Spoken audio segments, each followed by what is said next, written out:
बिस्मिल्लाहिर्रहमानिर्रहीम। अस्सलाम वालेकुम student, welcome to my channel Sidra economics lecture. आज हम टॉपिक डिस्कस करने जा रहे हैं, वो है प्रोग्रेसिव टैक्स, इट्स एडवांटेज और डिसएडवांटेज। तो सबसे पहले आपको प्रोग्रेसिव टैक्स का पता होना चाहिए कि टैक्स है क्या। इसको अगर हम सिंपली डिफाइन करें तो ये क्या है, tax increase when income increase. ठीक है, a tax system where the rate of taxation increase as income increase is called progressive tax system। ठीक है, प्रोग्रेसिव टैक्स सिस्टम क्या है कि जब ये हमारी टैक्सेशन तब इंक्रीज होती है जब हमारी इनकम इंक्रीज हो। The principle of progressive tax is higher the income higher rate of tax, यानी कि जब किसी की इनकम क्या हायर है, ज़्यादा है, तो उस पर हाई रेट से इनकम लगेगा। They are direct relationship between the rate of rate and the taxable income. ठीक है, ये क्या है, डायरेक्ट रिलेट होती है टैक्स के साथ, टैक्स और टैक्सेबल इनकम। जो इनकम और टैक्स है, ये क्या डायरेक्ट रिलेशनशिप होता है, यानी कि जब इनकम इंक्रीज होती है तो हमारा टैक्स इंक्रीज हो जाता है, जब हमारी इनकम डिक्रीज होती है तो हमारा टैक्स भी डिक्रीज हो जाता है इसकी रेट।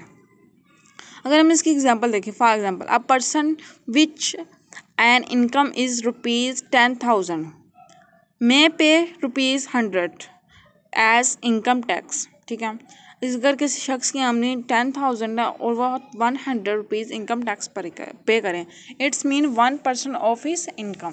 इसका मतलब क्या है, वो 1% पे कर रहा है। वेयर एज अगर किसी की a person which as income is of ₹50,000, उसका अगर किसी की 50,000 इनकम है, मे पे अगर वो पे करे 1,250, अगर 1,250 रुपीज़ पे करे as a tax, income tax, then क्या होगा, उसकी इनकम टैक्स कितना होगा उसके लिए 2.5%। इसका मतलब क्या है कि जिसकी इनकम कम है उसको कम परसेंटेज यानी कम रेट से टैक्स पे करना पड़ेगा, और जिसकी इनकम ज़्यादा है तो उसे ज़्यादा रेट या ज़्यादा परसेंट टैक्स पे करना पड़ेगा, वो होगा प्रोग्रेसिव टैक्स। इसके बाद हम इसके एडवांटेज की तरफ आते हैं। फर्स्ट ऑफ ऑल है equity. Progressive tax is according to the canon of equity. ठीक है, जो हमारा प्रोग्रेसिव टैक्स होता है ना, ये किसको फुलफिल कर रहा है, कैनन ऑफ इक्विटी को। That tax is imposed on rich at high rate while it is imposed on poor at low rate. क्या है कि जो टैक्स है ना, जो इम्पोज किया जाता है और अमीर लोगों पे, रिच पे, उस पर क्या हाई रेट से किया जाता है, लेकिन जो पुअर लोग हैं उस पर किस लो रेट पे इम्पोज किया जाता है। हमारा सेकंड एडवांटेज है equal distribution of income. Rich person पे high rate than that of poor person because his purchasing power is high. जो अमीर लोग होते हैं ना, रिच पर्सन, वो क्या कर रहे हैं, ज़्यादा पे कर रहे हैं गरीब लोगों से, क्योंकि उनकी परचेजिंग पावर ज़्यादा होती है गरीबों की निस्बत, पुअर पर्सन की निस्बत। Thus the principle is beneficial to decrease inequality among people in the economy. तो दस हम कह सकते हैं कि ये जो है टैक्स, जो प्रिंसिपल है, ये किसके लिए बेनिफिट है, डिक्रीज करने के लिए इनइक्वालिटी। मुआशरे में होता है ना, जो अमीरतर होते जा रहे हैं, गरीबतर होते हैं, उनका ये इन इक्विटी को कम करता है जो हमारी इकॉनमी में है। ठीक है, इसके बाद हमारा है third point economical. Low cost is borne at collect of this type of tax because it adopt canon of economy.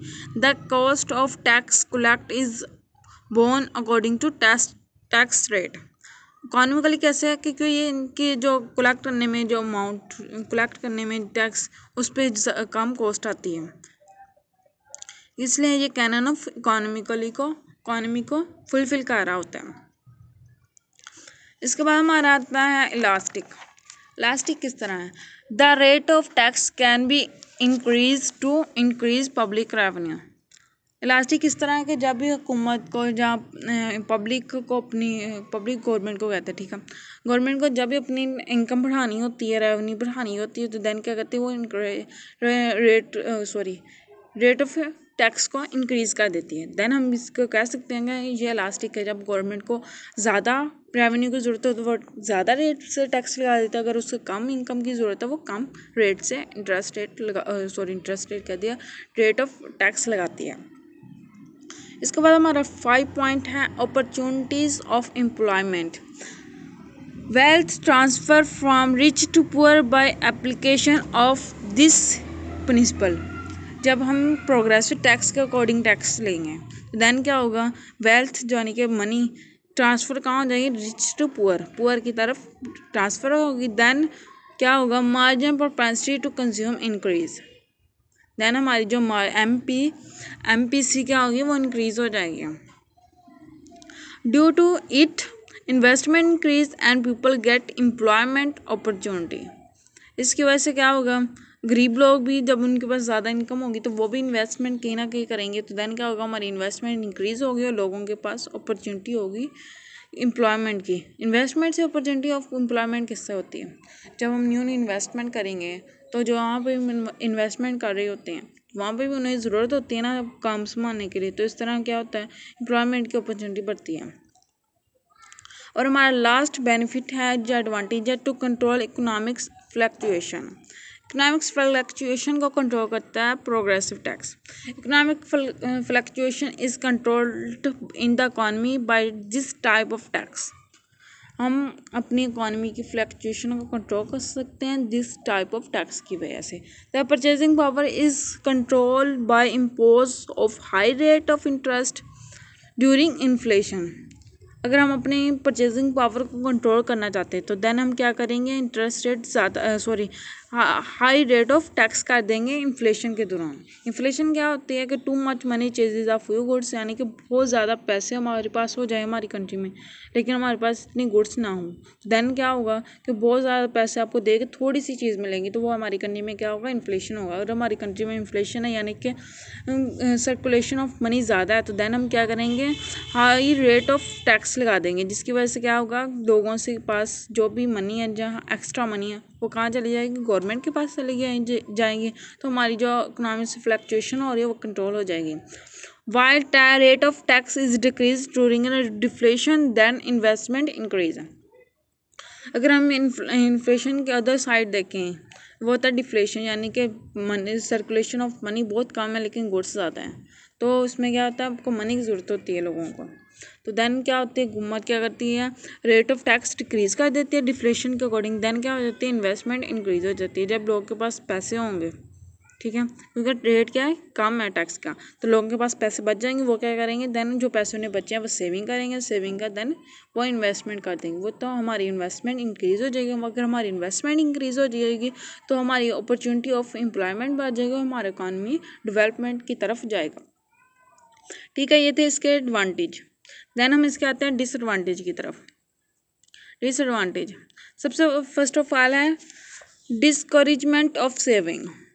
Poor has no power of saving while high rate of tax is imposed on the rich person, which is causes of discouragement of saving and level of investment decrease। जो poor लोग होते हैं ना, गरीब लोग, उनके पास होती नहीं है कि पावर ऑफ सेविंग, क्योंकि उनके पास थोड़ी सी इनकम होती है, उन्होंने वही अपने नेसेसरी गुड्स पे स्पेंड कर देते हैं, तो उन्हें सेविंग इतनी होती नहीं, वो भी तो बहुत थोड़ी सी होती हैं।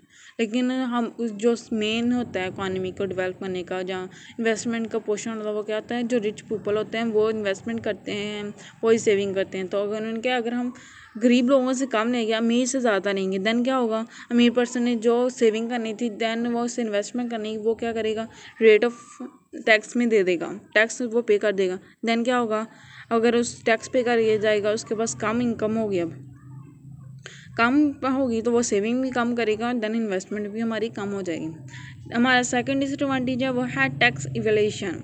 ये क्या है, tax is impose under self assessment system, it depend upon the honesty of the people hesitate about payment and try to research avoid various method of tax इवॉइड।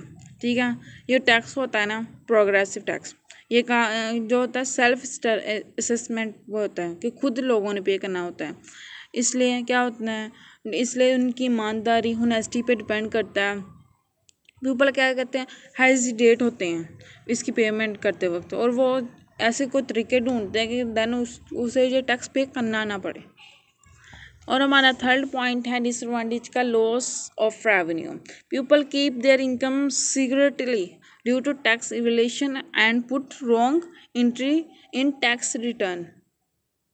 लोग क्या करते हैं, अपनी इनकम को सीक्रेट रखते हैं, छुपा के रखते हैं और गलत इनकम पुट कर देते हैं कि हमें कम टैक्स पे करना पड़े।